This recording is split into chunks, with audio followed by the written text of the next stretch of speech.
is Bloomberg.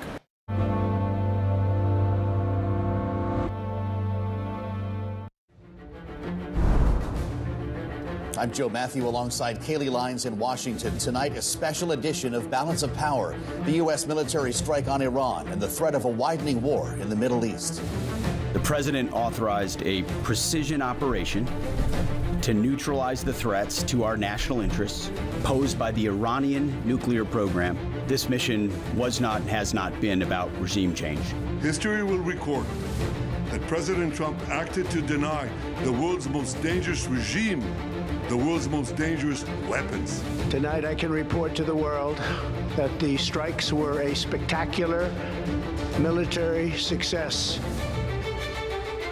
The world awaiting a response from Tehran after U.S. aircraft penetrated Iranian airspace using bunker-busting bombs to strike the heart of the regime's nuclear sites. The details behind the Pentagon's 37-hour Operation Midnight Hammer, the aftermath, and how the American military is now preparing for retaliation when former National Security Advisor John Bolton joins us. Plus, U.S. equity and oil futures opening at this hour with stock futures sinking and crude up 4% on both Brent and WTI. We'll dive into the action we're seeing and what the current conflict means for U.S. assets. Also, how Washington is reacting to that surprise attack. Congressional leaders informed moments after it was conducted.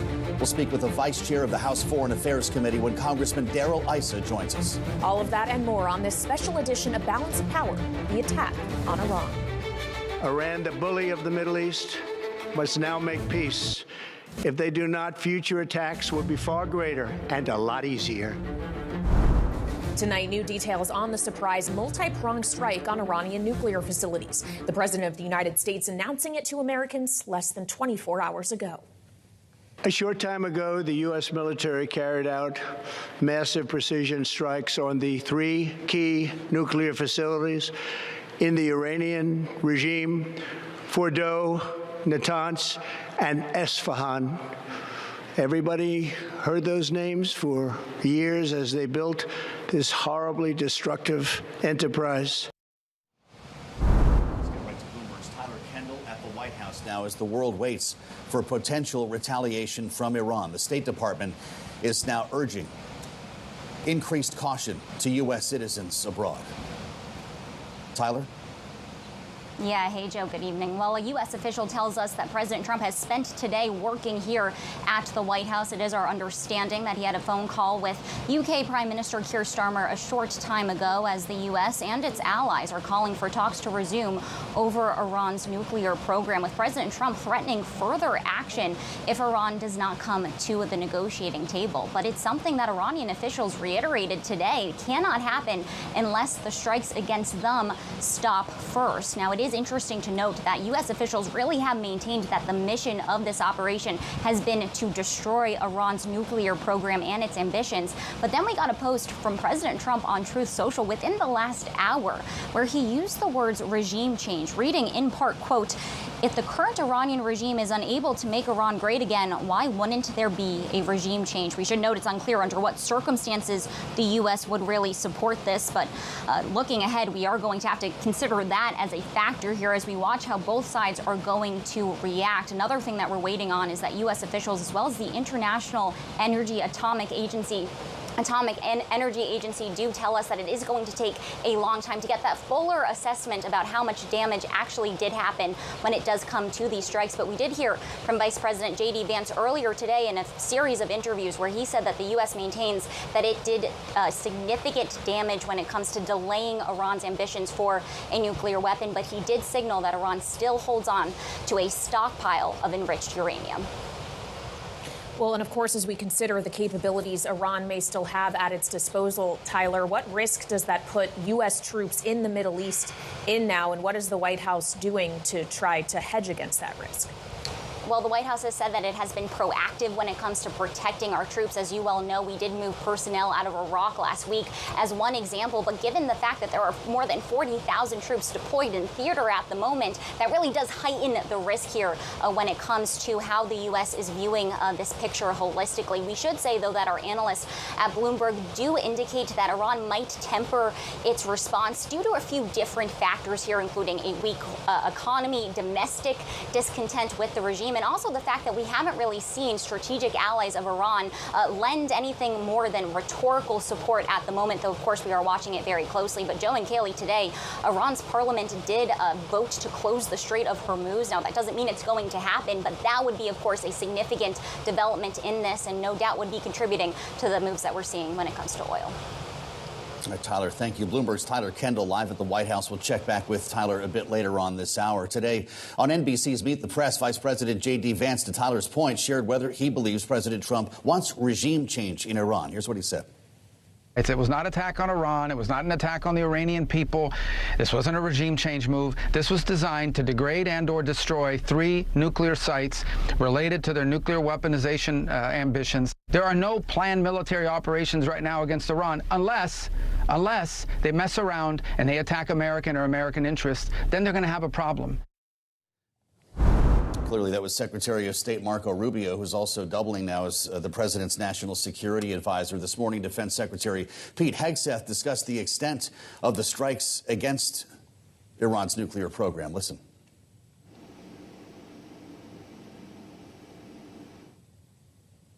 All right, why don't we move ahead here? We devastated the Iranian nuclear program. But it's worth noting the operation did not target Iranian troops or the Iranian people. For the entirety of his time in office, President Trump has consistently stated for over 10 years that Iran must not get a nuclear weapon. Full stop. Thanks to President Trump's bold and visionary leadership and his commitment to peace through strength, Iran's nuclear ambitions have been obliterated. All right, let's add the voice of John Bolton, the former U.S. ambassador to the UN and former national security advisor in the first Trump administration. Mr. Bolton, it's good to see you, and we thank you for being with us today on Bloomberg TV and radio. I don't know what you make of this rhetorical dance that we're hearing about the extent of damage, starting with President Trump suggesting that Fordo was obliterated. We've heard more tempered comments from the chairman of the Joint Chiefs and other analysts who are looking at this, including the IAEA. Did we go far enough? Well, I don't think the job is finished. I think it's very difficult to make evaluations of how effective we've been, for example, at Fordo, which by definition was under a mountain. And it's very difficult to see inside. But my guess is that what the chairman of the Joint Chiefs, General Kane, said is accurate, that there was severe damage. We'll be checking further and seeing what happened. There are a lot of other pieces, though, that need to be put into play here. We know, we've seen from overhead photographs that during the 60-plus days of negotiation that President Trump offered, the Iranians did a fair amount of work trying to move perhaps uranium stockpiles, perhaps sensitive machinery out of some of these key target areas. We may or may not know where that is, but I don't think this is over yet, just on the mission of destroying these 3 sites. Well, and on that mission, administration officials have maintained today that the objective was solely to focus on Iran's nuclear capabilities, that this objective was not regime change. But, sir, even if it wasn't the objective, could that still be the end result, and how? Well, exactly. And even as we just heard, the president has been tweeting about regime change. I mean, I think regime change has to be the objective because the Ayatollahs are never going to give up their pursuit of nuclear weapons. They have to be forced out of power. That's the only shot we have at really lasting peace and security in the Middle East. And a strike like this, and potentially others, and certainly Israel's ongoing attacks, can disrupt the regime, can destabilize it. Look at the choice that the top military officials and key Ayatollahs now have to face after the U.S. attack.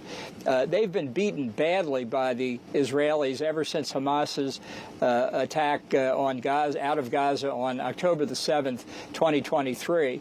Now they have to make a choice. Do they want to take on a second military adversary in the form of the United States? They may well do it. Look, it's a regime run by medieval religious fanatics. They may well retaliate against the United States, but they would be making a big mistake from the point of view of regime survival. Well, when we consider the day after, whether it's an attack on the al-Assad air base, as we saw after the killing of Qasem Soleimani, maybe against Bahrain, the home of the Fifth Fleet, maybe it's something we're not thinking of here. What would be the U.S. response? What should it be? Well, I think there are three categories of possible targets. One, obviously, is more attacks on Israel. Second would be attacks against the Gulf Arab states, the oil-producing nations of the Gulf. And third, on the U.S., deployed military forces, our consulates, our embassies, private American citizens in the region, and terrorist attacks against Americans and others around the world, including in this country. Obviously, our first concern is the Americans, but we're going to do everything we can to defend Israel. And I think we should make it clear to the Gulf Arab states and Jordan and Egypt that we'll be defending them, too. We have a common interest against this Iranian threat. And it really, at this point, is much harder for Iran to do what they might like to do, given the pounding that they've been taking from Israel, given that their terrorist proxies, Hamas and Hezbollah, have been badly beaten. Their key ally, the Assad regime in Syria, has fallen. This is not the Iran it was on October the 6th, 2023. That's for sure. Well, as we consider what capabilities Iran may have to retaliate militarily, what if it just is in the form of Iran no longer cooperating or participating in, say, the Nuclear Non-Proliferation Treaty, no longer allowing IAEA inspectors to monitor what Iran is doing? Even if we may have diminished the threat of Iran's nuclear capability in the short term, does that not potentially risk, if they were to exit that agreement, much greater danger in the long term?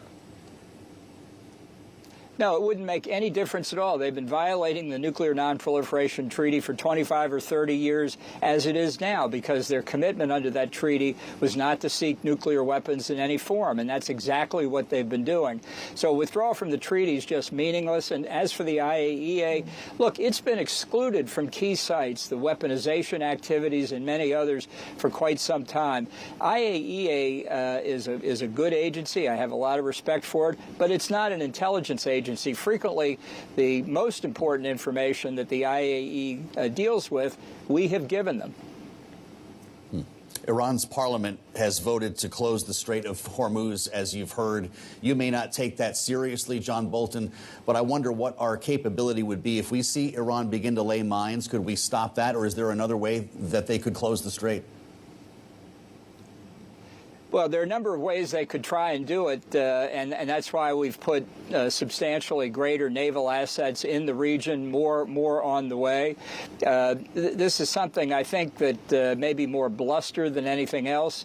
It can raise the level of danger, but we're fully aware that this has been a possibility. And if they try it, it won't simply be clearing mines away from the Strait of Hormuz that we do. I expect we would put much of the Iranian Navy on the bottom of the Red Sea, and we would be striking other targets inside Iran. This is a no-win proposition for them if they up the stakes that way.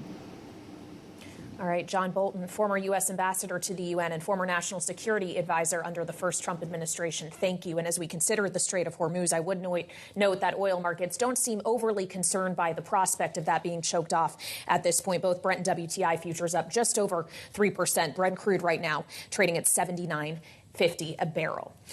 Now, we also have our eye on reaction from Capitol Hill, as there have been some questions over whether congressional approval should have been required for these strikes on Iran. Here's what several Democrats said earlier today. What I think should have happened here, right up front, is him coming to Congress and asking for authorization to do this. That's the constitutional approach to this. Congress needs to authorize a war against Iran, this Trump war against Iran. We have not. Congress should be consulted with it. We were not. And Congress needs to be notified, not after the fact, but in advance. We were not. I'm, as a member of Congress, disturbed that this was undertaken without congressional approval. There's not much ambiguity in the Constitution about who gets to approve these things. Joining us now with his reaction is Republican Congressman Issa of California, Vice Chair of the House Foreign Affairs Committee, who is here with us in our Washington, D.C. studio. Thanks for being here on Bloomberg TV and radio, Congressman. Well, thanks for having me on. Appreciate it. And thanks for the lead-in. One after another of my colleagues on the other side of the aisle forgetting about everyone from Truman through Biden every one of them did a kinetic firing. None of them went to war. None of them came to Congress for the constitutional approval. And that's the only thing the Constitution says is going to war. The fact is, since Teddy Roosevelt famously said that you can, I'll send the Great White Fleet anywhere I want and you can pay to get them back, presidents have been very open about being the commander-in-chief and taking action, not in waiting for approval of Congress, not even necessarily consulting Congress, but informing Congress. And we were all very informed 60 days ago and a few days ago that this was likely to happen. The entirety of the Gang of Eight was not read in before this strike happened. Again, the traditions of whether or not you do something, whether that's a peril, I have to be honest. I've always had a concern that in something where so many of our brave men and women are going in harm's way, 125 aircraft, countless ships, any kind of a botch, and we'd end up with what Jimmy Carter ended up in the desert with, a disaster. The fact is this was pulled off perfectly, partially because of deception. Not a deception that it was going to likely happen, but a deception about exactly where and when. And I think the president did the right thing. And for those members who didn't say a word when President Clinton, through President Biden, Democrat after Democrat, launched against Libya, against Syria, the list is... the matter of notification is something real, though, right? When Jim Himes says, the ranking member of the Intel Committee, he found out about it on social media. I'm glad he's on social media. Well, I guess he is. He found out about it when President Trump posted it like the rest of us. Is this the new normal for the sake of secrecy? Look, I think it is a little bit of the new normal. When we got Osama bin Laden, we found out about it. You were probably in the audience when the president, was up there and they were taking him out. Look, there are things that are done with a recognition that they're likely to happen, but not the exact time and place and manner. But every part of this mission, the very successful mission the president did to once and for all make it clear we're not going to tolerate a nuclear Iran. And let's be honest, this is not about the 2 weeks that Bibi Netanyahu talks about all the time. When they passed 20% and went to 60% enrichment, they enriched uranium to a level that is useful for nothing but nuclear weapons. At that point, they were so far out of compliance with any claim that they weren't preparing to weaponize.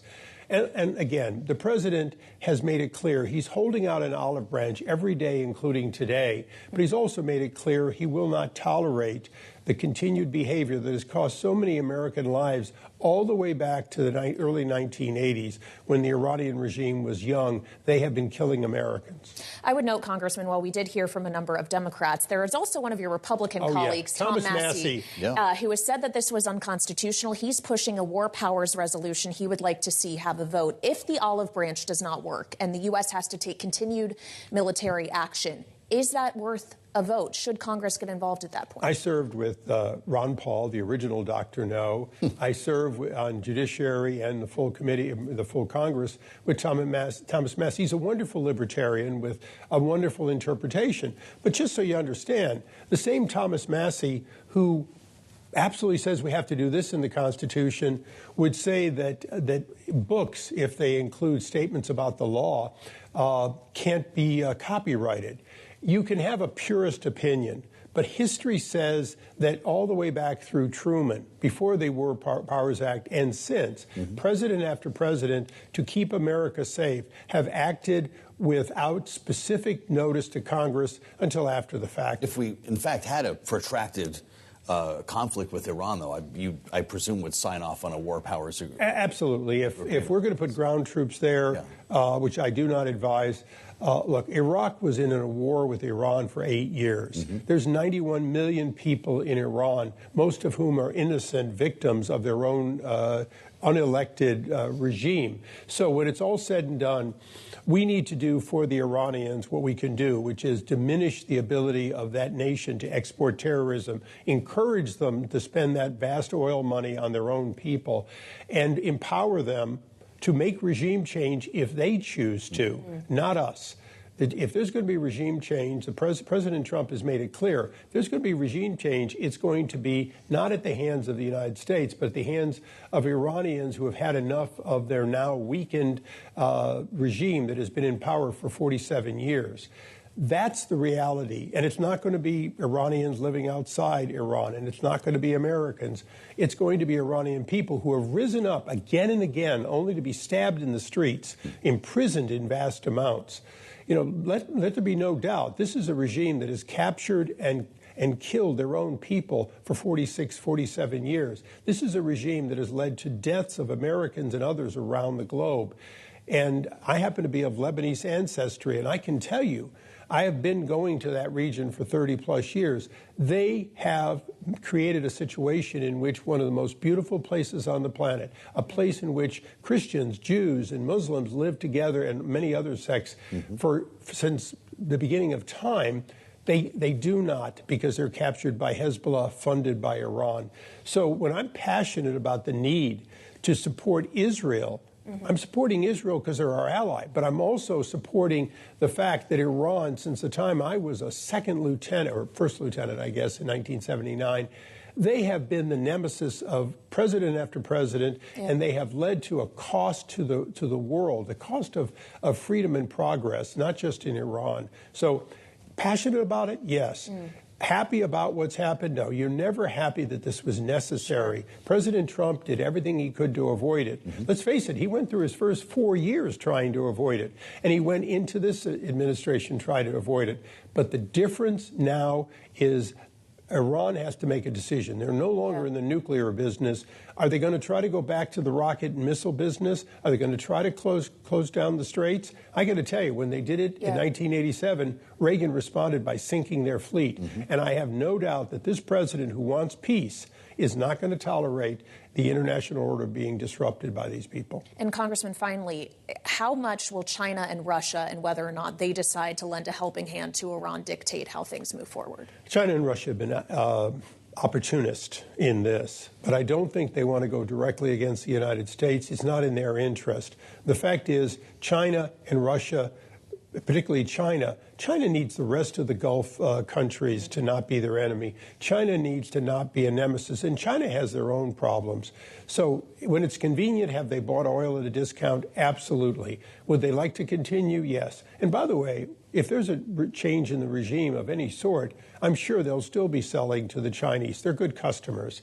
But the weapons that have come out of Iran, much of it with Chinese help, that have been in Russia killing Ukrainians, that's going to stop because of this diminishment, and that's a good thing for the rest of the world. It's great to have you with us in person this evening, Congressman. Thank you so much. Congressman Darrell Issa, the Republican from California, with his view this evening, live from the nation's capital. Top U.S. officials have maintained the strikes were not meant to force a regime change in Iran, as we've been discussing. That includes Defense Secretary Pete Hegseth, who said this earlier today.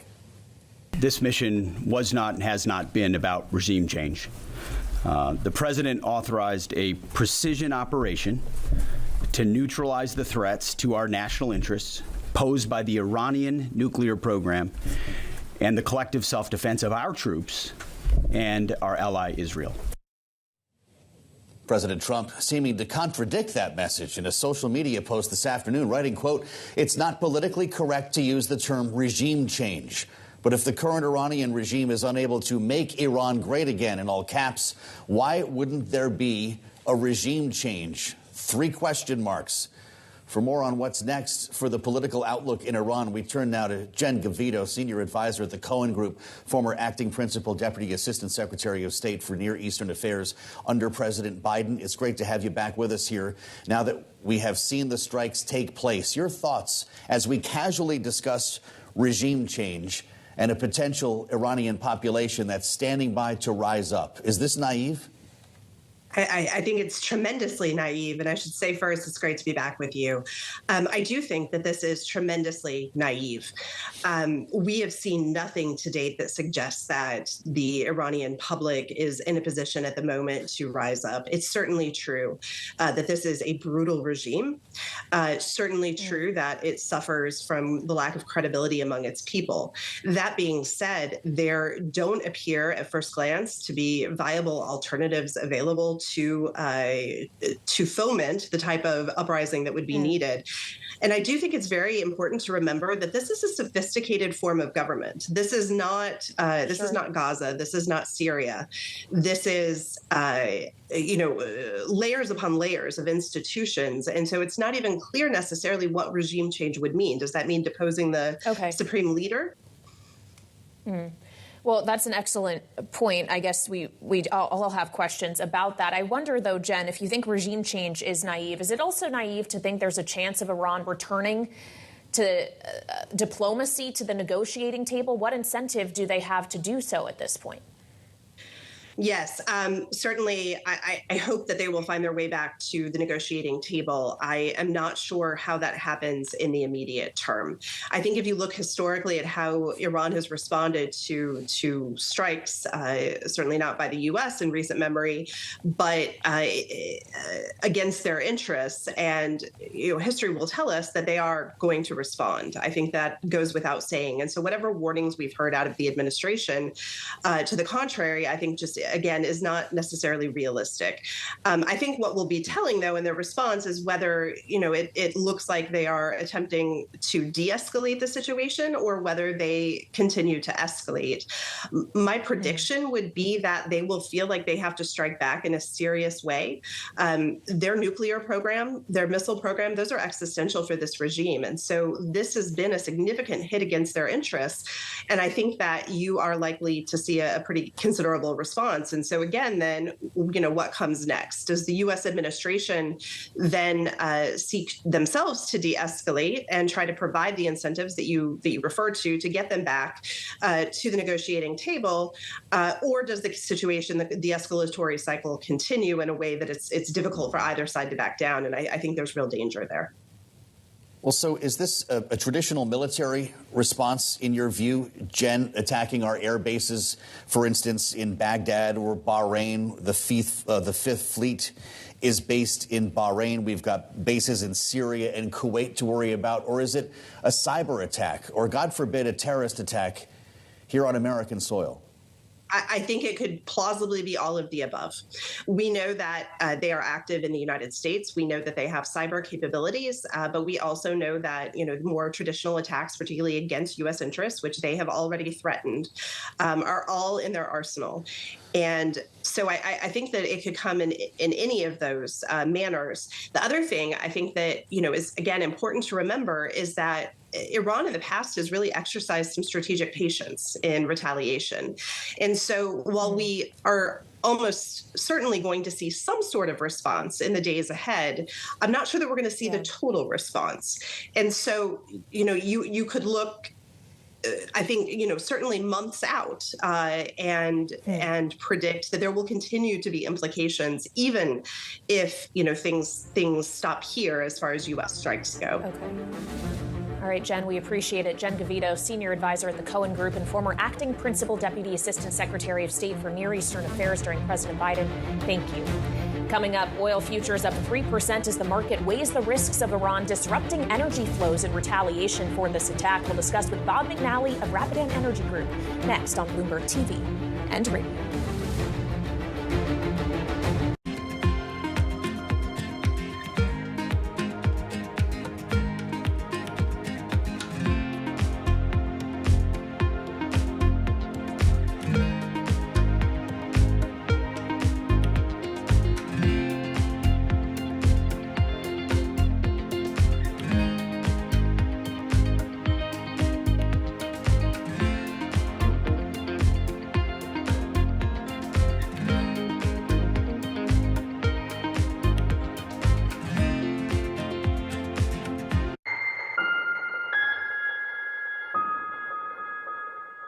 It's a multi-trillion-dollar industry. We'll show you what's happening in ETFs like no one else. ETF IQ, Mondays on Bloomberg. Our global headquarters in New York, I'm Danny Berger. Welcome to Bloomberg Brief. Let's set your agenda. Bloomberg Brief delivers the market news, data, and analysis you need. Live every weekday, only on Bloomberg. Context changes everything. Tune in to Bloomberg Business Week Daily. We got to talk crypto. From the magazine that helps global leaders stay ahead. What's the conversation around your company? Bringing you insight on the people, companies, and trends shaping today's complex economy. Planning very big things. A new level of premium. Plus global business, finance, and tech news as it happens. The floodgates of innovation are going to open up. You can't fake passion. You either are or you aren't. Bloomberg Business Week Daily. Every business day at 2 p.m. Eastern, only on Bloomberg. Making money isn't about drowning in emotions.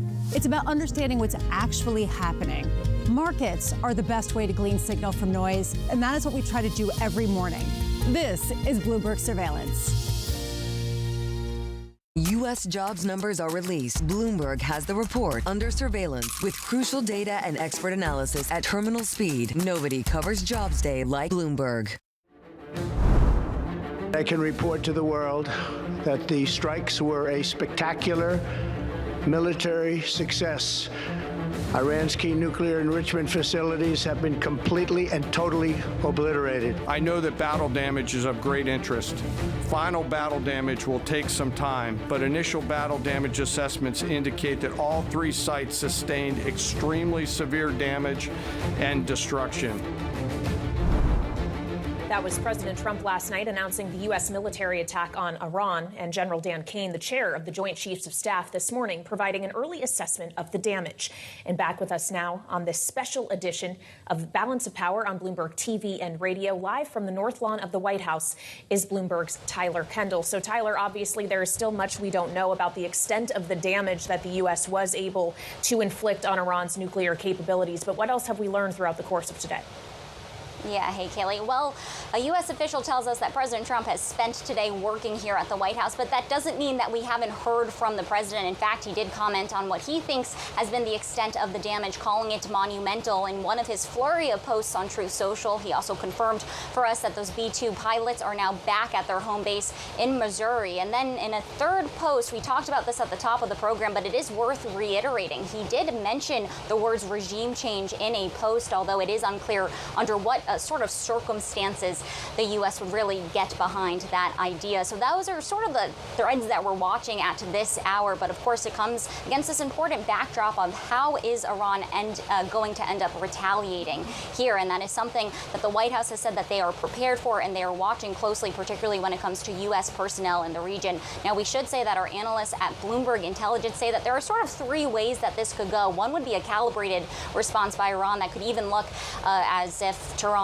lets the U.S. know what sort of targets they're going after. The second would be a calibrated response, but no sort of ceasefire. We know that President Trump has previously said that he wouldn't be in favor of a ceasefire, but instead just wants to see what he has called unconditional surrender. But then that third option would be that Iran actually hits back hard. And Joe and Kaylee, there are 3 ways that we are closely watching that this could happen. It could be going after energy infrastructure in the region. It could be going after those U.S. assets that we have been discussing. But the third would be closing or any sort of impairment of shipment through the Strait of Hormuz. Of course, that would be a pretty big development here for what it could mean for global oil shipment to those exports and those supplies going forward. And something John Bolton indicated earlier this hour would not be terribly successful for Iran if it tried to do it. Tyler, we were just showing while you were talking video of Donald Trump late last night with the defense secretary, the secretary of state behind him in the cross hall of the White House making this announcement. We've not heard from or seen him today. Does he have any public events on the schedule this evening or early tomorrow? No, as of now, we have not seen him publicly. We're going to have to wait to see what sort of agenda items do get on the president's schedule. We're waiting for a confirmation that he is going to end up at the NATO summit later this week. Of course, that would be very significant, as we know that our European allies have been lobbying this White House so that they can play a role in trying to get Iran to the negotiating table here and come forward when it comes to some sort of deal, even though, as you all know, Joe, last week President Trump said that Iran didn't want to talk to Europe, apparently to deepen the divide that we're starting to see come about. Though we should say that earlier today, President Trump did have a phone call with his UK counterpart, Prime Minister Keir Starmer. Sunday duty at the White House for Bloomberg's Tyler Kendall. We thank you, Tyler, for all of your work today. Joining us now with a look at market reaction to the attack, Bloomberg's Romaine Bostick at World Headquarters in New York. Futures are open, Romaine. If you had asked anybody before this evening how Wall Street would react after the U.S. decided to directly attack Iran, I'm guessing the thought would be more severe than this. I think that was the thought coming in. But remember, we had a taste of this when Israel first struck Iran back late June 12th here in the United States. And I think the playbook that is going to play out tonight and into Monday could potentially be a repeat of that. A big knee-jerk reaction where risk assets get sold off, haven assets get bought, but then a quick rethink here. And that rethink, Joe, is all around this idea of whether this is a regional conflict that will remain regional or something that could broaden out to hit U.S. assets or even something beyond the Middle East. If that were the case, you would probably see more of a severe reaction. We should point out oil prices did move higher by about 4%. They pared back some of those gains, but are still up almost 3% here. Brent crude, remember, hasn't actually traded above $80 a barrel since early this year in early January. It did do that early in this session, and that is going to be a key number to watch. And of course, what will dictate whether it sticks at 80 or goes beyond that is really going to be determined by what happens in the Strait of Hormuz. But real quickly, I do want to just draw your attention back to equities for a second, Joe, because there is a contrarian bet out there right now. And the contrarian bet is that right now, if you are able to get confirmation from a credible source that the nuclear threat of Iran was indeed obliterated or at least significantly hampered, that would actually remove one of the biggest risks to Middle East stability in years. And that potentially could be a net positive for stocks. And the case in point is I would just point you to the benchmark index in Israel, the Tel Aviv 35. Yeah, that closed today on a 6-day run at a record high. An excellent point, Romaine. And as we consider other asset classes as well, I wonder what we expect to see in U.S. Treasuries, knowing they are seen as a safe haven, but also if there's a concern that potentially higher energy prices could lead to higher inflation risk, that could send bonds in the other direction. So what are we hearing about how all of this factors into fixed income? Yeah, the Treasury market is really going to be kind of the Jenga game that this market's going to wrap its head around, because it's really not just about what's happening in the Middle East. It's obviously what's happening with the fiscal situation here in the U.S. And as you just alluded to, this idea of economic conditions and inflation conditions. Whether the Middle East situation feeds into that, we will see. The numbers you're looking at on your screen right now, keep in mind here, this is an incredibly muted market right now. The full session really doesn't open for another hour and a half here in the U.S. Futures, at least as represented by TYA, and if you type TLT, the main ETF that tracks long-dated bonds in your screen, you'll see that the activity is almost minimal at this point, very low volume and very little price change, but that could change, Kelly, in about an hour and a half's time. What you just said, Romaine, was really fascinating, pointing to stocks in Israel. If we show up tomorrow, we still don't know for sure. Does the market hold its breath until we find out what the actual damage assessment is in Iran? Well, I spoke to several analysts this afternoon, and two things that they said they're really keeping an eye on. The first is obviously what is Iran's response, if at all, and more importantly, how severe can that response be? But the other thing, too, was to really keep an eye on this idea of trade flows, the ships coming in and out of the Strait of Hormuz, the ships coming around the Red Sea, the ones that are around the Horn of Africa. If you see major disruptions in those areas, that would probably be cause for an alarm. You would first see that play out in the commodity space, and then that would trickle over into FX and then eventually into equities. But short of that, the general consensus seems to be that you might have some softness on Monday here in the cash session, but that could potentially be bought in the same way that we saw stocks get bought after the sell-off on June 13th. All right, Bloomberg's Romaine Bostick in New York for us tonight. Thank you so much. And as Romaine mentions, the Strait of Hormuz, that's something we heard about from the Secretary of State, Marco Rubio, during an interview on CBS's Face the Nation earlier today. Take a listen. The first people that should be angry about it are the Chinese government, because they take a lot of their oil comes through there. So they should be the first ones that are saying if they mine the Straits of Hormuz, the Chinese are going to pay a huge price. And every other country in the world is going to pay a huge price. We will too. It'll have some impact on us. It'll have a lot more impact on the rest of the world. A lot more impact on the rest of the world. It would be a suicidal move on their part.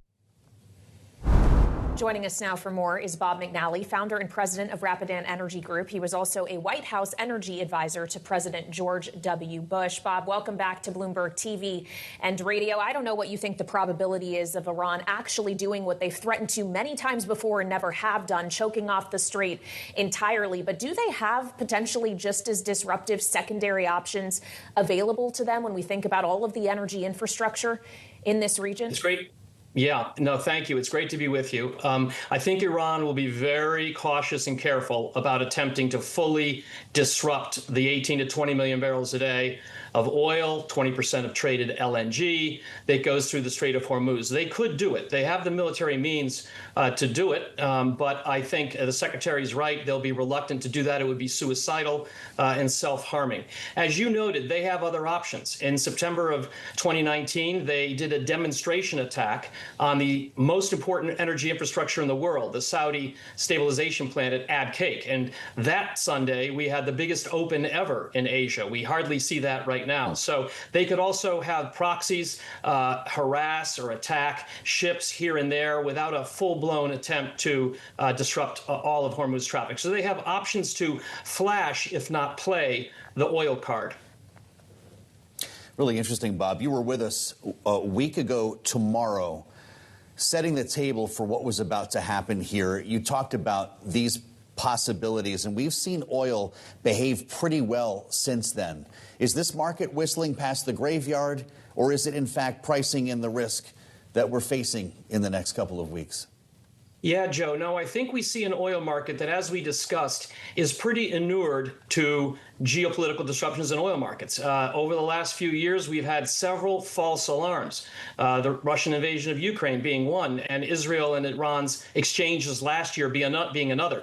Then oil prices spiked, but there was no disruption, and they sold off. So traders are starting to think, there's nothing here. And so I think, look, we're up $10 a barrel since the war started, now a little more. And so I think there's appropriate amount of risk in the market right now. And as you said, traders are sort of holding their breath, waiting to see if Israel, Iran expand this conflict beyond military and political targets into traded energy. So far, no one's pulled that trigger yet. And if they don't, I can see the price kind of reversing. Well, so when we consider that, Bob, what kind of spare capacity elsewhere that doesn't have to navigate the Strait of Hormuz or potentially is vulnerable to any kind of Iranian retaliation is there out there for other oil producers who may be able to make up some of the gap at least? Well, the problem is all of the spare capacity in the world is inside the Strait of Hormuz, mainly in Saudi Arabia, UAE, a little bit Iraq and Kuwait. Now, there are some options to redirect barrels around the Strait of Hormuz, but it's not a lot. There's the East-West pipeline in Saudi Arabia, about a 5 million barrel a day capacity. Now, they're using a little bit of it now, so maybe they can push 3.5 through that. UAE has a new pipeline, Habshan Fujairah, maybe 1 million or so through that. So maybe you could, out of the 14 million barrels a day of just crude, not products, but just crude, maybe 3-4 million barrels a day could be redirected around the Strait of Hormuz. But in terms of spare capacity, the bad news is it's all in the war zone. Bob, you famously helped George Bush refill the SPR. And as we consider the potential need for the Strategic Petroleum Reserve here, if in fact this became a protracted conflict or we saw a massive interruption in production or supplies, what kind of a situation would we be facing with an SPR that's half empty? Yeah, I hope there's and I expect there's a lot of, reconsideration of the wisdom.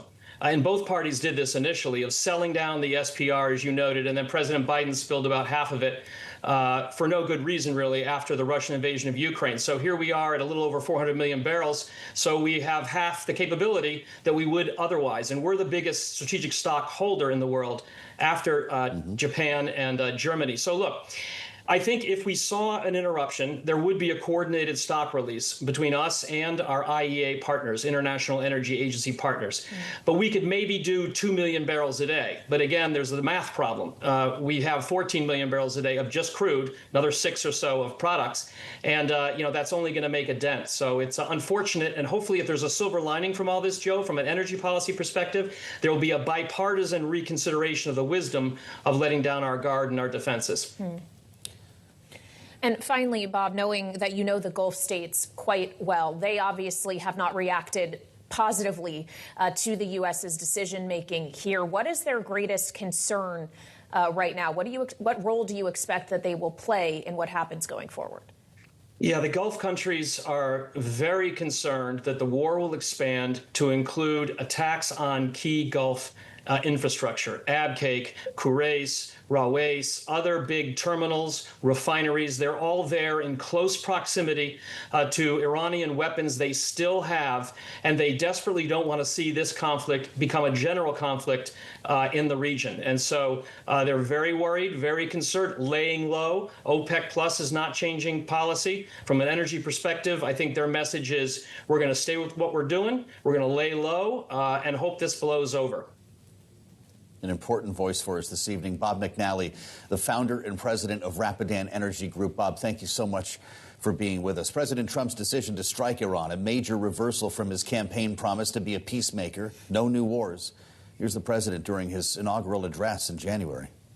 We will again build the strongest military the world has ever seen. We will measure our success not only by the battles we win, but also by the wars that we end, and perhaps most importantly, the wars we never get into. Let's assemble this evening's political panel. Ashley Davis is with us, Republican strategist, partner at S3 Group, former special assistant to the secretary at the Department of Homeland Security. Also, Joel Rubin, former deputy assistant secretary of state for House Affairs at the State Department under President Obama. We've got a great panel, and welcome to both of you. Thank you for being with us here. Ashley, your thought on what we just mentioned. No new wars was the promise. This is what many Trump supporters pointed to as an example of success from the first administration. Did that change today, or can President Trump keep this isolated to one night of strikes? Well, first of all, good evening to you. I'm on the West Coast, so it's good afternoon to me. But Joel, it's nice to see you. I haven't seen you for a while, and to be back with you. I think, Joe, the main point here is that he felt that the nuclear threat that Iran had was much more important than the kind of America First agenda. You can see that there are certain members of the MAGA movement, like Marjorie Taylor Greene, that said, we still need to stay out of it. Obviously, other allies like Tucker Carlson and Steve Bannon. But I think that he'll be able to explain that with Iran, which is a state that harbors and funds the most terrorist organizations in the entire world, them with a nuclear weapon is more serious than America First policy. But I do think that he thinks this is, as many have said yesterday and today, that this is a war on Iran's nuclear weapons, not on Iran. And if it continues to stay just that, I think it will be okay. But if it widens into a broader war, it's yet to be seen. Yeah, that's a big if, Joel. Do you think the president has political support behind him now, and will that remain if this actually turns into another prolonged conflict in the Middle East? Well, quite frankly, and it's great to be with you, Ashley, as well. Look, we have a real problem here politically, which is that both parties have large constituencies that do not want any American involvement in military action abroad. Now, I supported the action last night. I think it was the appropriate one at this moment in time. But there needs to be an explanation about what the goals are, what are the limitations, what's the next step for the day after, how are we protecting our forces, how do we deal with, as you're all discussing here, the Straits of Hormuz, other types of potential attacks against our interests. And so that needs to be fleshed out. It can't just be a strike and then move on to the next news cycle. And so in Congress, we're going to see a debate, most likely in the Senate on the floor because of a privileged resolution on the War Powers Act. The House is thinking about it, but I don't think we'll see Speaker Johnson put something on the floor. But that needs to be ventilated, and that will give confidence to the American people that there is a plan and a rationale. If not, the anti-war wings of both parties will continue to raise their voices. We're going to add another voice to this conversation. In Holly Dagris, senior fellow at the Washington Institute for the Near East Policy Program on Iran and U.S. policy. It's great to have you back with us as we consider what's going on inside Iran, the question about the day after. What is Tehran prepared to do? How long will it take? Thank you for having me on the program. I think we're all waiting for bated breath, whether inside Iran or outside of Iran, to see how they're going to retaliate against these U.S. strikes on Iran's nuclear facilities. It's really hard to say right now. I think when we war gamed this over the years, there were numerous things that they were looking at. There was this, the most obvious would be to strike U.S. forces, U.S. bases across the region, to close the Strait of Hormuz, to take dual and foreign citizens hostage, to practice transnational repression, and of course to activate its proxies, which have now very much been maimed in the post-October 7th climate. So this is what we're waiting to see happens. But of course, these calculations can change because this is very new territory for the Islamic Republic, but they're also in a fight for their survival. Well, and Ashley, as Holly mentions things like hostage taking, when we consider the threat of potentially sleeper cells being activated and terrorism, whether at home here or abroad, if you were still inside the Department of Homeland Security, what would be underway as we speak to try to hedge against that risk? Yeah, I'm assuming, and for those that remember, I would assume that we are at high alert at the red level back in the days of the color-coded system because of the sleeper cells that are definitely and has been known for many years in our country. I mean, just from the last 4 years alone, and this is not a political statement, just a fact, is that 1,200 Iranians have come into the country that we know of. And so where are those people? Are we able to keep control of it's not just Iran that we have to be watching for, but the other sponsored networks by Iran and the terrorist cells that they have. And so that is the thing that is scary to me the most in regards to our homeland. And there is definitely a high alert in regards to the department right now, and obviously the local law enforcement around the country. You want answers. How long does the Trump administration have before it needs to answer the questions you're asking, or just give a baseline estimate of how much damage was done here? I think the baseline of the bomb damage assessment needs to be relatively soon. I would assume that we are currently investigating using drone technology and other assets on the ground, and that the Israelis... Can we tell what happened underneath a mountain, though? I mean, do you have to send people down there to find out? Well, they can tell about radiation, and so the IAEA has said that no radiation has spilled. That's a good thing, and so they're going to be looking at that.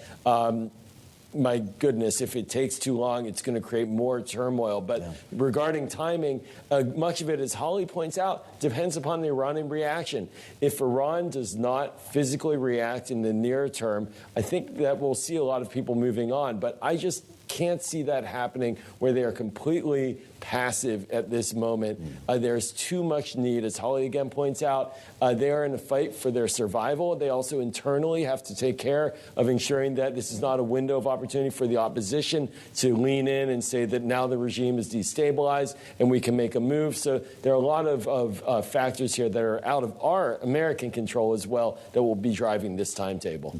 Well, and when we consider the future of the regime, obviously multiple administration officials have said a regime change is not the objective here. And yet, Holly, earlier this evening, President Trump takes to Truth Social to say the following, quote, "It's not politically correct to use the term regime change, but if the current Iranian regime is unable to make Iran great again, why wouldn't there be a regime change?" Holly, do you have an answer to his question? Why wouldn't there be?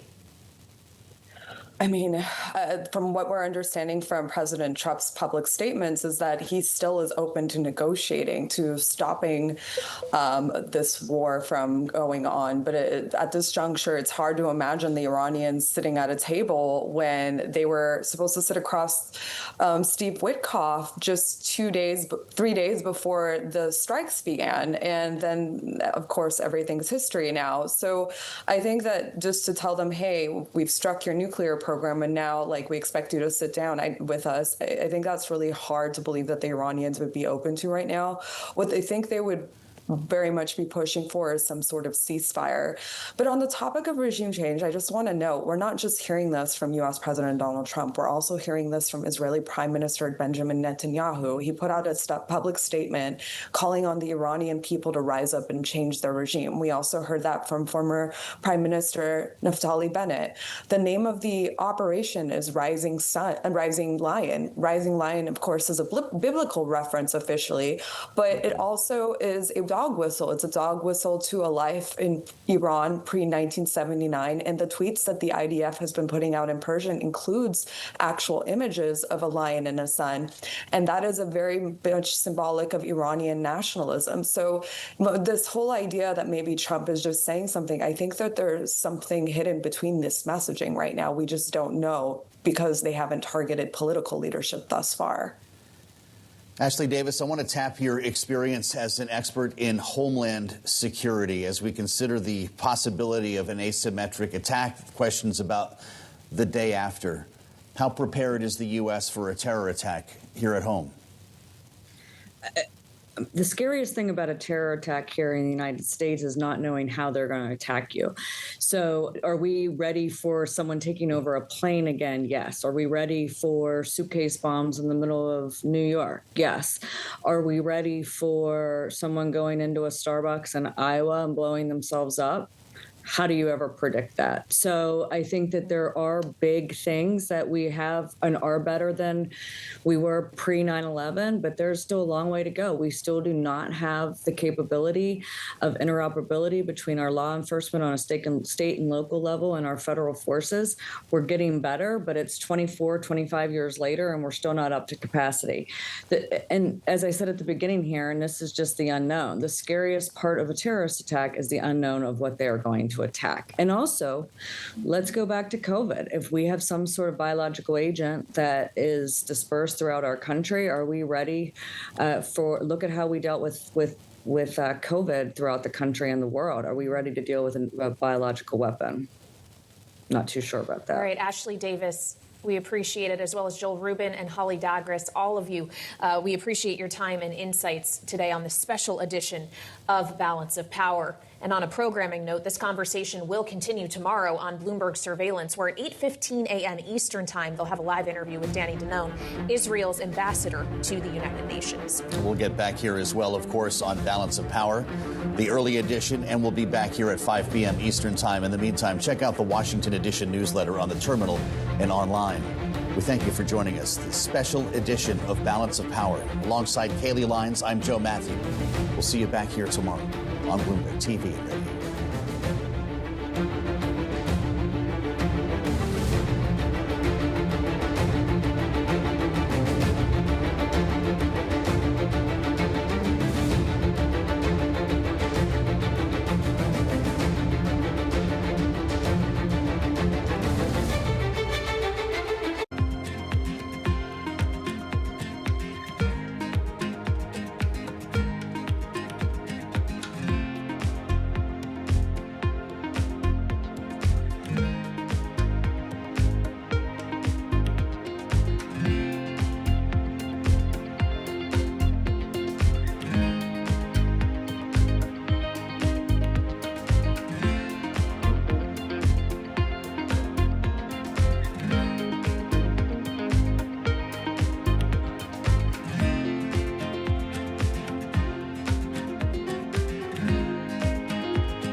This villa, very traditional, a lot of things of the past. I live my very first independent life in the farmhouse, and I built it by the memory of the farmhouse, the philosophy they believe, yin yang 5 elements, the concept of the life, of the happiness.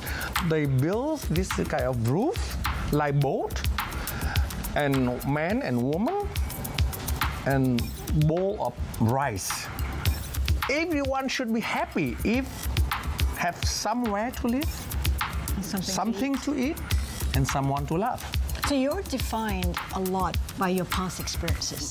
Yeah, actually, I'm a lucky man because not everyone should have the experience of the war and peace, poor and rich, technology progress.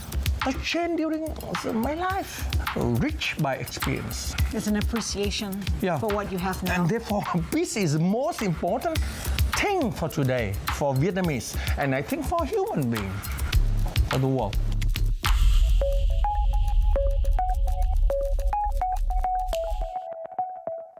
Today, CFOs are reshaping the C-suite. Bloomberg's chief future officer shines a spotlight on these dynamic leaders. What's the hardest part of being a CFO? It's hard to come up with that. It's the vast responsibilities, the need to be engaged in different topics. It's remembering which audience I'm speaking to and what I can say in that context. The job is not just being the executive of the finance function, it's being an executive for the company. I would say it's prioritization. Complete the sentence. The hardest part of being the CFO is telling people no. It's hard. It's the right thing to do, but it's always hard. So being just like a touch of a heartbreaker, basically. Yeah. We have a plethora of good opportunities. Some are really, really good, but as we strive for the great ones, sometimes those really, really good ones have to be left behind. Chief Future Officer, only on Bloomberg.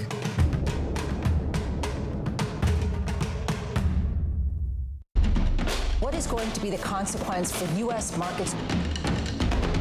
We are basically deep in the European earnings season.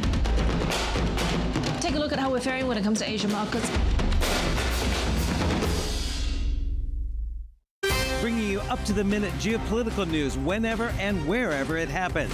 I'm Stephen Engel at the Forbidden City in Beijing, and this is Bloomberg.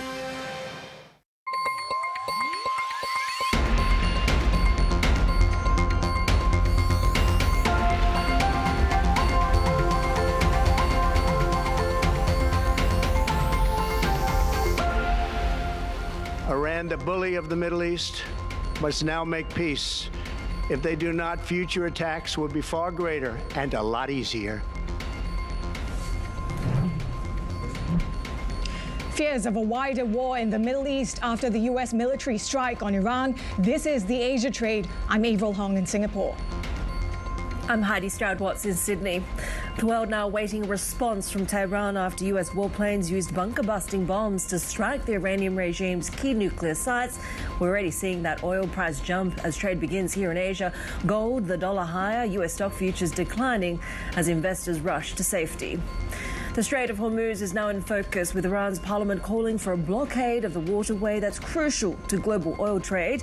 The Trump administration calling that a suicidal move. The first people that should be angry about it are the Chinese government, because they take a lot of their oil comes through there. So they should be the first ones that are saying if they mine the Straits of Hormuz, the Chinese are going to pay a huge price, and every other country in the world is going to pay a huge price. We will too. It'll have some impact on us. It'll have a lot more impact on the rest of the world. A lot more impact on the rest of the world. It would be a suicidal move on their part. The U.S. has said the strikes obliterated Iran's nuclear capabilities, but were not about toppling their regime. Still, President Trump has been musing on just that topic in a social media post, asking why there wouldn't be a regime change. We've also heard from Iran's foreign minister, accusing the U.S. of betraying diplomacy. The world must not forget that it was the United States which, in the midst of a process to forge a diplomatic outcome, betrayed diplomacy by supporting the genocidal Israeli regime's launch of an illegal war of aggression on the Iranian nation. Let's get straight to the White House now. Our Washington correspondent, Tyler Kendall, is with us. So, Tyler, give us a state of play in terms of what we're at the moment, clearly watching for the next move from Tehran, but also some interesting ponderings from the president when it comes to this prospect of regime change. Right. So we haven't seen President Trump today, but that doesn't mean that we haven't heard from him in a flurry of posts on Truth Social. You mentioned one of them there, though we should say at the moment it's not totally clear what conditions or circumstances the U.S. would need to see when it comes to getting behind a regime change. But the U.S. by and large has touted this operation as being successful, in which no U.S. military service members were lost and Iran didn't fire at U.S. military assets. But one of the big questions that we are still waiting for additional details on include the full extent of the damage at these nuclear sites. We heard from the International Atomic Energy Agency earlier today, which briefed the UN Security Council and said that their inspectors cannot get in at the moment to survey the damage at these sites. The Vice President, J.D. Vance, did say that the U.S. feels confident that it has set back Iran's timeline when it comes to trying to develop a nuclear weapon and their nuclear ambitions. But he also did signal that Iran still holds on to a stockpile when it comes to enriched uranium. Now, the big thing for the U.S. going forward here is that they want to spur these talks with Iran, with President Trump threatening further action if Iran doesn't come to the negotiating table. But the thing is that we've heard from Iranian officials today, and they have reiterated that they're not going to enter into these talks unless the strikes against them halt first. Now, the U.S. is preparing and anticipating any sort of Iranian retaliation. And we should say that could look like a few different options that are on the table. But our analysts at Bloomberg say that it actually may end up being tempered for a few different reasons. That includes a weak economy, also domestic discontent, but also importantly, that we haven't really seen much from Iran's strategic allies beyond rhetorical support. And that, of course, includes China, which, as you mentioned at the top of the program, is one of the top importers when it comes to Iranian oil. Tyler, what else are we hearing from Washington? There have been some concerns about whether this move was constitutional. What are we hearing? Right. So this really has to deal with something known as the War Powers Act of 1973. We're going to hear it come up a lot this week in Washington as congressional lawmakers are really pushing for potential changes, a resolution to that War Powers Act that would have given Congress the ability to authorize these strikes ahead of time. Now, the White House does say that it has complied with the War Powers Act and that they did notify Congress. Defense Secretary Pete Hegseth said that they did notify the leaders, House Speaker Mike Johnson and John Thune, immediately after the mission was complete. But it is raising questions here about the president's authority, since it really does fall to Congress when it comes to declaring war. But we should say that presidents of both parties in the past have used their authority when it